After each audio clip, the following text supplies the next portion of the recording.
আসসালামু আলাইকুম everyone, welcome back to my channel. তো যেদিন বাসায় কোনো কিছু থাকবে না আর যদি মুখে রুচি না থাকে সেদিনের জন্য আজকের এই রেসিপি। আশা করছি আপনাদের খুব বেশি ভালো লাগবে। তো চলুন দেরি না করে রেসিপিটা দেখে নিই। এর জন্য প্রথমে একটা বড় সাইজের বেগুন এভাবে চাক করে আমি কেটে নিয়েছি, আর এখানে 3টা টমেটো এভাবে স্লাইস করে নিয়েছি। এবার এখানে হলুদ, মরিচ এবং লবণ দিয়ে এগুলো খুব ভালো করে মিশিয়ে নিব। এখানে হলুদ হাফ চামচ এবং মরিচ আমি 1 চা চামচ থেকে একটু বেশি দিয়েছি, আর লবণ দিয়েছি পরিমাণ মতো। এখন এই সব কিছু খুব ভালো করে মিশিয়ে নিতে হবে। জিভে জল আনার মতো একটা রেসিপি, পেট পুড়ে ভাত খেতে পারবেন। যদি মুখে রুচি না থাকে অবশ্যই এই রেসিপিটা বানিয়ে দেখবেন, আশা রাখছি অনেক বেশি ভালো লাগবে। তো সব কিছু আমার খুব ভালো করে মাখা হয়ে গিয়েছে। এবার চুলায় একটা প্যান বসিয়ে এখানে সামান্য কিছুটা তেল দিয়ে দিয়েছি, আর এখন এর মধ্যে আমি বেগুনগুলো দিয়ে দিচ্ছি। বেগুনগুলি দেওয়া হয়ে গেলে এর মধ্যে টমেটোগুলোও দিয়ে দিচ্ছি।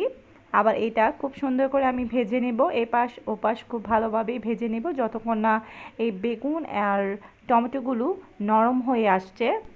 তো এইদিকে আমার এক পাশ ভাজা হয়ে গিয়েছে, এর জন্য এরপর আমি এগুলো উল্টে দিচ্ছি আর এপিঠ ওপিঠ খুব ভালোভাবে ভেজে নিচ্ছি।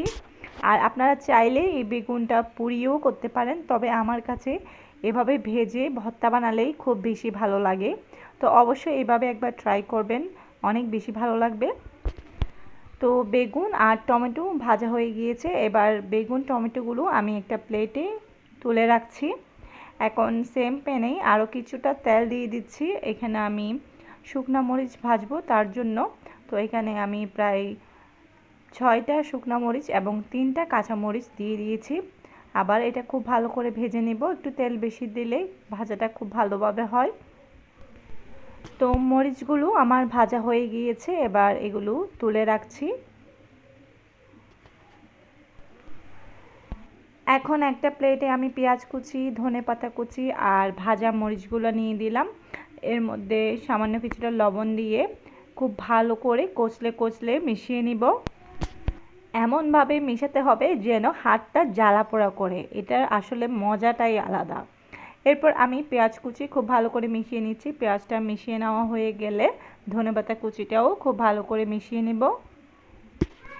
তো পেঁয়াজ, কাঁচামরিচ, ধনেপাতা, শুকনো মরিচ আমি খুব ভালো করে মিশিয়ে নিয়েছি। এবার এর মধ্যে কিছুটা সরিষার তেল দিব। যেহেতু আমি অলরেডি তেলের মধ্যেই এই বেগুন টমেটো ভেজে নিয়েছি, তাই খুব বেশি তেলের প্রয়োজন হবে না, অল্প কিছু সরিষার তেল দিলেই হয়ে যাবে, যেহেতু ফ্লেভারটা খুব বেশি প্রয়োজন ভর্তার মধ্যে। এখন আমি এর মধ্যে দিয়ে দিচ্ছি বেগুন এবং টমেটো, ভাজা বেগুন টমেটো দিয়ে দিলাম, আর খুব ভালো করে চটকিয়ে চটকিয়ে আমি খুব ভালো করে এগুলো মেখে নিচ্ছি। দেখুন মাখাতেই কিন্তু জিভে জল চলে আসছে। তো আশা রাখছি আপনাদেরও খুব ভালো লাগবে।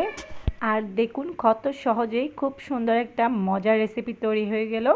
আশা রাখছি আমার আজকের এই রেসিপি ভালো লাগলে লাইক, শেয়ার অ্যান্ড কমেন্ট করতে ভুলবেন না। সবাই অনেক বেশি ভালো থাকবেন, আমার জন্য দোয়া করবেন।